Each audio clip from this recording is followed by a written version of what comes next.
Have you ever wondered about the bones of a story? What did the outline look like before the characters hijacked it? Ophelia Kee always wondered the same things about her own stories.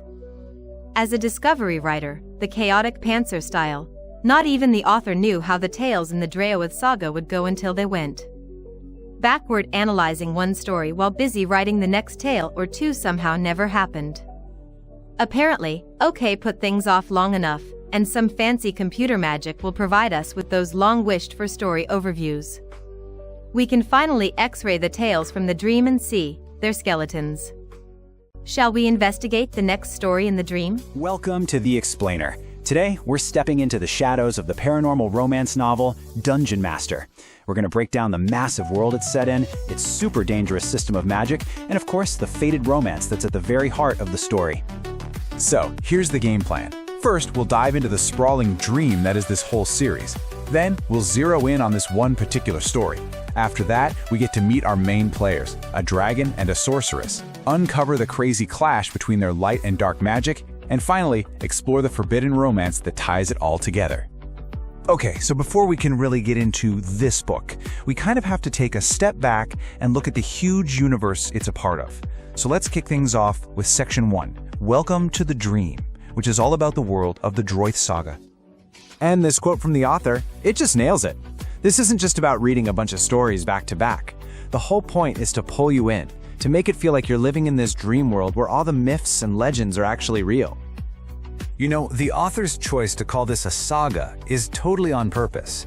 It's a signal that this is a huge, sweeping story about building an immortal kingdom, where every single book adds another piece to the puzzle, another couple finding their place in this epic history. All right, now that we've got the big picture, let's zoom right in on the story we're actually here to talk about today, A Dungeon Master's Tale.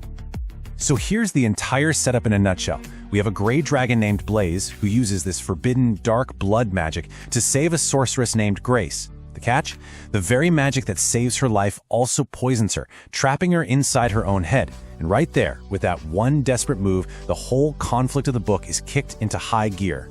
And that one act of desperation, well, that throws our two main characters right into the fire together. The fact that they are polar opposites, one from the dark, one from the light, is what makes this whole story so tense.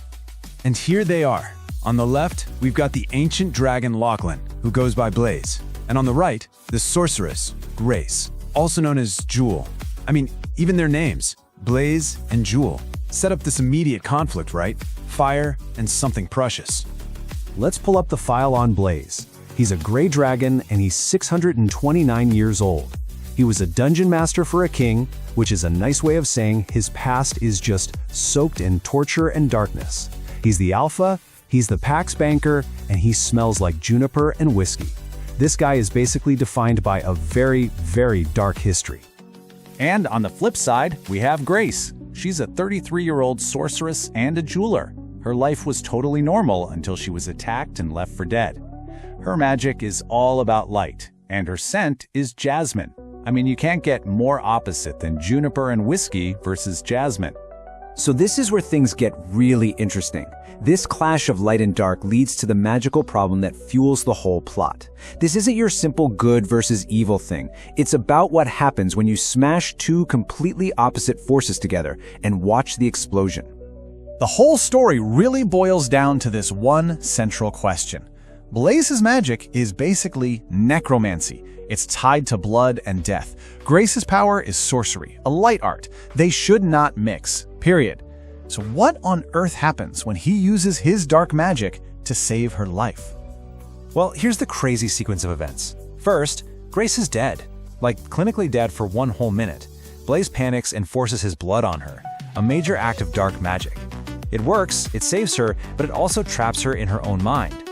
And here's the weirdest part. She can now control his dragon fire, a dark power that she shouldn't even be able to touch. And Grace herself is just completely freaked out by this. As she says here, how could she call the dark energy? It should burn her. This power shouldn't just be unavailable to her. By all logic, it should have vaporized a being of light like her on contact, but instead, it listens to her. But see, all this magical weirdness, it's not just for show.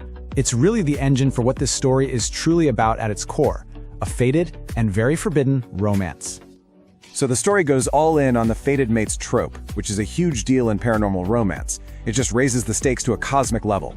For Blaze, Grace isn't just some woman he happened to save. He is convinced she is his destiny, the one person the universe created just for him, the treasure of all treasures he's been looking for hundreds of years. And to really feel the weight of that hundreds of years, just look at this number, 629. He has been alive, and mostly alone, for over 6 centuries, carrying this dark past, all while hoping to find the one person made for him. That is an insane amount of baggage and hope to bring to a first meeting. So he waits all that time, and then what happens when he finds her? His desperate act to save her immediately leads to this terrible consequence. 4. That's how many days she spent locked inside her own head, living a nightmare that he directly caused. His long-awaited miracle became her personal hell. And it all came down to this. 1 minute.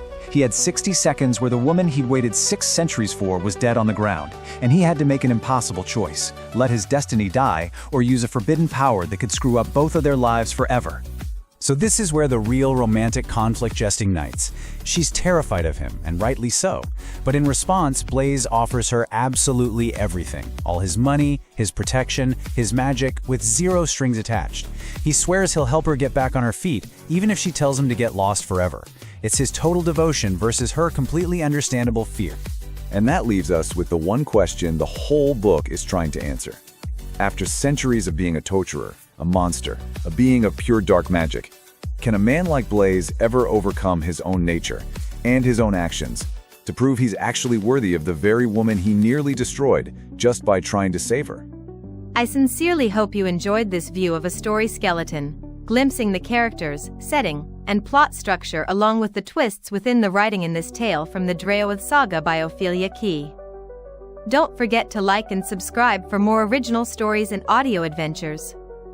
A special thank you to OK Music Writers for writing and for sharing the Enter the Dream soundtrack. It's more than a story, it's an experience. Welcome to the dream.